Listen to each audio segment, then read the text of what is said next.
The robot umpires are one step closer to Major League Baseball. This year, the system will be implemented in AAA baseball, according to a report of ESPN poster only. Major League Baseball has yet to make the announcement in the next few weeks.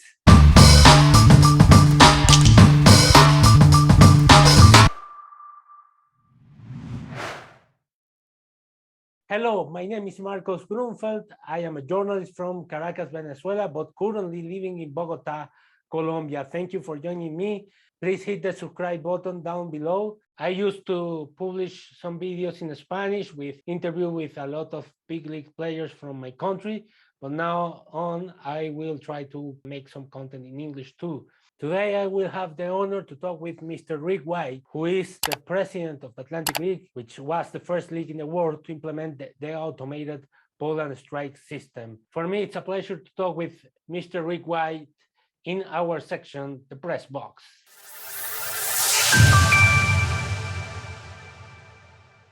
If you have some doubts about the electronic strike system, the robot umpires, the automated ball and strike system, I hope this video works for you. And we're going to have a very good conversation with Rick White, who is the president of the Atlantic League. Thank you for accepting my invitation, Mr. White.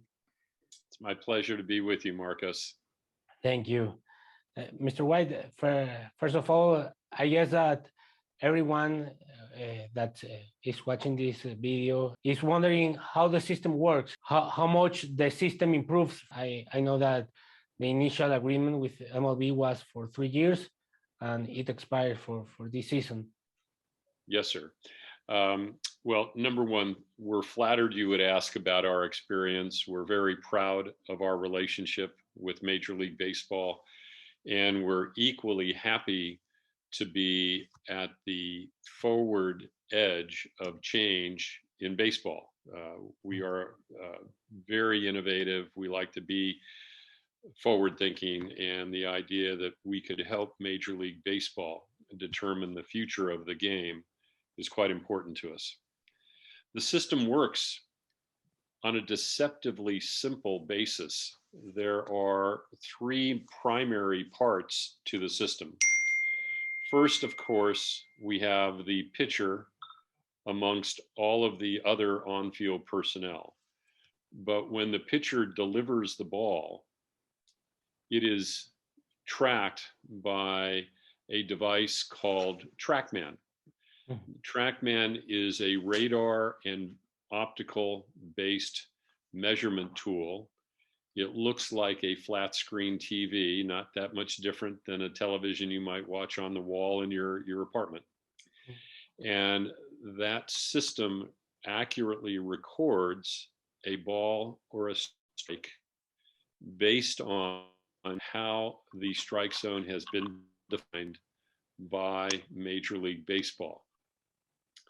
Immediately after, or immediately during the pitch, actually, the transmission of whether the pitched ball is a strike or a ball is communicated through a system invented by Major League Baseball into an earpiece similar to the one that you're wearing.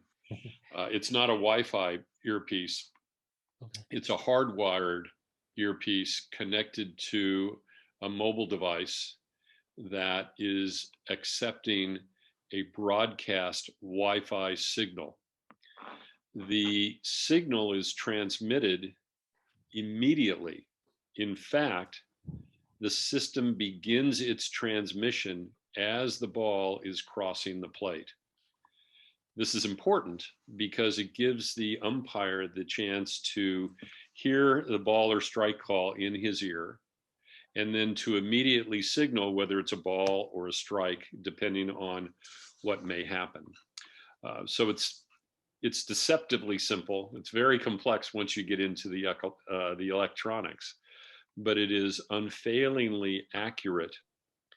However, it depends upon the strike zone and how it is defined by Major League Baseball in this case. The umpire received the call from a human or from the computer? The umpire is receiving a computer-generated call. Mm-hmm. He hears the word ball or the word strike in his earpiece. Okay. And then he signals what he's just heard so that the players on the field and the fans in the stands understand what he's just been alerted to. Most fans don't know that the signaling or the call of the pitch is actually done digitally. To the naked eye, if you didn't know, you would think the umpire was calling the pitch. And what was the biggest challenge that you had in the past 3 seasons using the system? You know, the three things that made the biggest difference were, one, the field itself. The system, the TrackMan system, is accurate.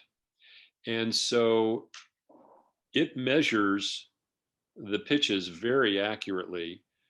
It's something that has to be calibrated, but it's a constantly self-correcting system. And as I said before, the system is accurate.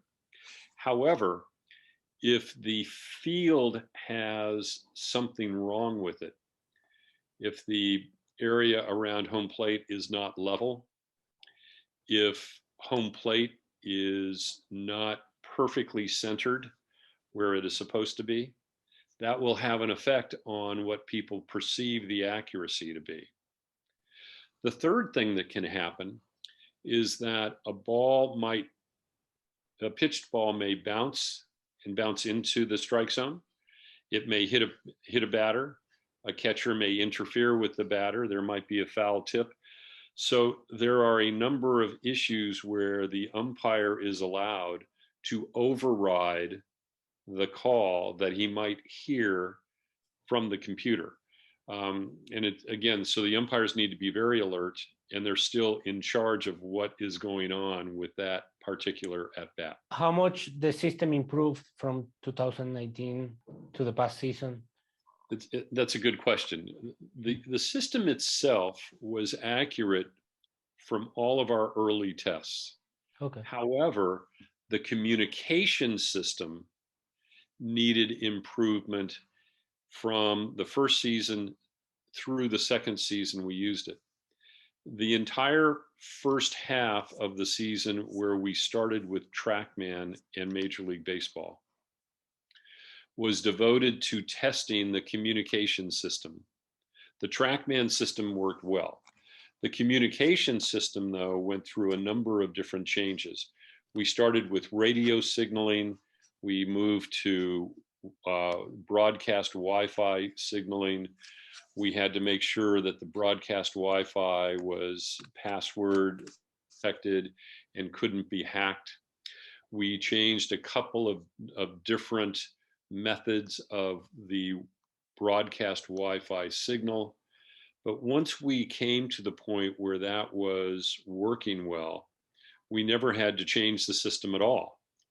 The only time the system was changed was those occasions during the test when Major League Baseball modified the outline of the strike zone. And that happened on 3 occasions. Each time it happened, though, the system was accurate. The communications system worked well, but we had to communicate the change to our managers, coaches, and our players, along with the umpires. You said before that if the connection was lost, the umpires still have to still focus on the game, because he needs to call the strikes and balls in case that happens. Do you think that this is a big challenge for the umpire? Marcos, that's a great question. And most people don't follow baseball like you do. And that makes it even a more profound question. Most people, when we started, thought that this might somehow take responsibility away from an umpire, that it might somehow make their job easier. Quite the opposite was true. Umpires needed to be very focused, because if the system went down for whatever reason, they still had to call balls and strikes. They also had to be alert to those exceptions that I talked about a moment ago, where they would have to overrule the system. So they actually had to be more alert and more engaged than prior to using the system. Once they got used to it, it was like second nature, but they still had to be alert. What feedback do you get from the players, umpires, players, coaches, and managers between those seasons that you use the system? For the most part, players, managers, and umpires were pleased with the system. They know it's accurate. They know it doesn't discriminate, that it's not subjective, and it doesn't depend on, who's playing or who's at bat or who's pitching. On the other hand, the system is binary. It doesn't have feelings. It doesn't have subjectivity. It isn't biased in any way. And sometimes when you would get deep into a game, particularly a game that was a rout, the players just wanted to get it over with. But the system would continue working the way it had before. And so sometimes the game would be prolonged because it was not being generous with the strike zone or generous with, umpires would like to get the game over. So it would prolong a game on occasion. Major League Baseball, as I suggested before, adjusted the strike zone on a number of occasions. And that would sometimes confuse players, especially hitters. But once they got used to it, they understood the system was consistent, it was standardized for both teams, and it was completely objective, which is what all players and managers want, right? They want it to be the same for everybody. So that part was very good. I watched some videos on social media the past 3 years, Mr. White, where some people only post the video when the system fails, and maybe because all of the changes that Major League Baseball had made in the past few years, people may be reluctant from this kind of changes because it's too much in the past few years. Do you think that people can use to it? Sorry. The short answer is yes. Mm-hmm. This was not an easy thing for many people emotionally. Many people like the way the game is currently played. They don't want to see change. And some people are just reluctant to change no matter what. Yeah. But the system works. There are reasons for some of those videos that you might see on social media. Let me give you one example. Professional athletes are very proud of their performance. They're proud of their stature. They're proud of the hard work it took to become successful. For some athletes, they sometimes want to appear bigger than they actually are. For many people who may be shorter in height than others, all their life they've had to project a larger image. And in some cases, they might have listed their height as something taller than they really were. So we saw many incidences where a player would be listed at a certain height and a fastball would come in above his chest and it would be called a strike. It took us a while to figure out what was going on. But when we discovered it, it was interesting. Major League Baseball designed the system to work for the average strike zone for each player of a certain height in Major League Baseball. Now, some people have longer legs, some people have longer trunks and so forth, but they took the average strike zone of each player who was 5'4", 5'5", 5'6", 6 feet tall, and so forth. So we discovered that many of our players who were shorter sometimes had their height listed, in the case of one, 4 inches taller than they really were. He had just done that throughout his career. So when that was entered into the computer system, his strike zone literally was at his chin. And so we had to go back and remeasure every single player in the league during the test to make sure that that standard strike zone listed by height would fit the individual player.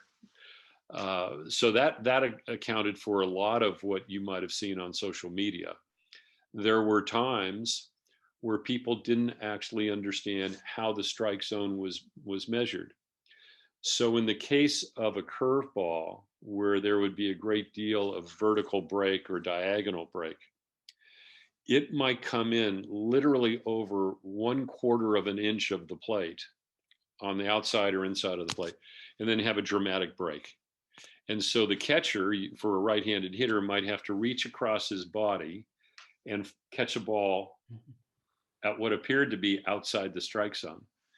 But when it crossed over the plate, that ball had literally had a modest amount of it crossing over the plate. So it appeared to be a ball, but it was actually a strike. Does that make sense? Yeah, yeah. And those two issues in particular accounted for a lot of the debate, a lot of the optics, a lot of the social media videos that made it look as if the system didn't work. It led to a lot of complaints on the field. But when we would sit down with umpires, coaches, players, and we would again discuss how the pitch was called, why it was measured as a strike, where it was on the plate, they would understand why it might be a call that they didn't like. They still didn't like the result of the call, but at least they understood why it was called a ball or a strike. Mr. White, I know that you have a long career on baseball. Do you like the electronic strike system, or do you prefer to maintain the human element? Marcos, I should start by saying my opinion doesn't count. The only opinion that counts is Major League Baseball's. Okay. But you asked the question, so I'll answer it. As long as I've been involved in baseball, the constant phrase I've heard from coaches and players is, I don't care where the umpire's strike zone is. All I ask is that he be consistent. You've heard that too. Everybody always says that. The fact of the matter is, this system is consistent. It is 100% consistent. Yes, the power can go out. Yes, there might be an interruption with the transmission, but the measurement itself is accurate. And the thing that I discovered with the exceptional athletes that play in our game is that while they honor the consistency, they also like to complain a little bit. So there was a little bit of chatter. But personally, I think this is a good thing for the game. I think it makes the game go faster. I think anytime you can be objective, it's better. I think it's more fair. And this answers the age-old dilemma of just be consistent. Batters and pitchers still find plenty of things to complain about. Now, this next year, we're going to return to human umpires, but I expect that we will have more ejections and more arguments around whether a ball is actually a strike or a ball, because umpires aren't going to be able to point to their earpiece and then point up to the press box and say, I'm not making the call, it's a machine making the call. So I expect we'll have more arguments this year. But personally, I think this is preferred to the way things used to be. Do you think that is possible that in the future the Atlantic League will resume the using of the electronic strike system? We would like to. The single biggest challenge for us is resources. Unfortunately, we just don't have the availability of cash resources to be able to afford both TrackMan and the communication system. They're very, very expensive to operate, It requires extra personnel, but it also requires a great deal of dollars to invest to capitalize the purchase of these systems. If we had those resources, we would almost certainly continue with the project. Do you think the system is ready for MLB? And what is your advice? I know that the MLB was in charge of handling everything, but what is your advice to MLB for improve the system to be ready for MLB? Marcos, you really do understand baseball and the various layers of play. That's another insightful question. Thank you for asking it. I think the system works. I think with very little additional testing, it's ready for big league play. But I don't think the personnel involved around this are ready. So my biggest piece of advice to Major League Baseball, its players and coaches and umpires would be, make sure you take time to learn how to use the system, to understand how it works. And if you're a player, make sure you understand and test to your own personal satisfaction how best to use the system. For hitters, they need to know where the strike zone is. For pitchers, they need to not only know where the strike zone is, but how to use that to their mutual advantage. And umpires at the same time need to be trained in terms of how to utilize the system. I think that has to be a point of emphasis before we see this on big league baseball fields. But I also think that that will happen. And I'm looking forward to the day that automated balls and strikes are in the big leagues. I hope that you enjoyed the video. And if you did, please hit the subscribe button down below. My name is Marcos Grunfeld. I hope that you stay watching my videos on YouTube. This is the Beatwriter, my YouTube channel, and I hope to see you next time. Bye.